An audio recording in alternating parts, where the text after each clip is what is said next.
Let's talk about this a bit further because all of us have been hurt in our lives. The first principle I'd like to talk about, actually it's not really a principle. You may have heard this phrase in your life, forgive and forget. This actually is not a scriptural or a doctrinal phrase. Now, I'm not suggesting that we don't forget what's happened, but I am suggesting that if you have been hurt by somebody or something, it may be difficult to forget. In moments of you not trying, those painful memories might return.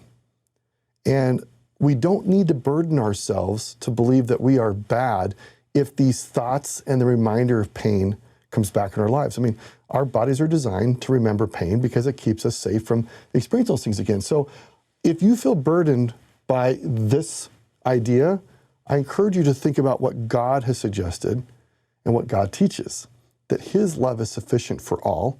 And at any moment where you are remembering pain, you can reach out to God. And again, this is not a doctrinal principle.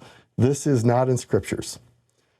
Let me actually add to this, that forgiveness is an act of faith. Let me say that again. Forgiveness is an act of faith. Isn't that interesting? When I verbalize and say act of faith, you may not know whether I'm saying active faith or act of faith. And it turns out forgiveness is both.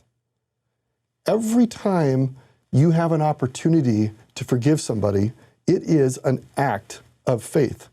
And in some cases, the pain and hurt that we've experienced is so deep and so painful that we have to have many moments of acts of faith which become active. That every time we act on faith to forgive somebody, we're doing an act of faith. Another principle here.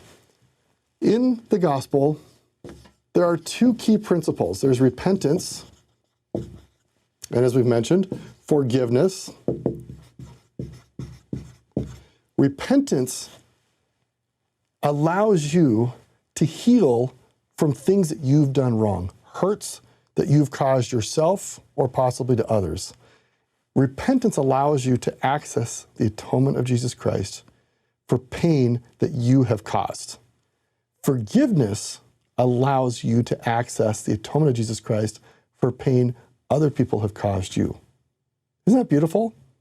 So pain happens. Sometimes we pass out pain to others, and sometimes we receive pain. Repentance allows us to access the atonement of God so that we can overcome the pain we have caused others. Forgiveness allows us to overcome the pain others have caused us and receive that through the atonement of Jesus Christ. So as we think about this power of forgiveness, we can think about its connection to repentance.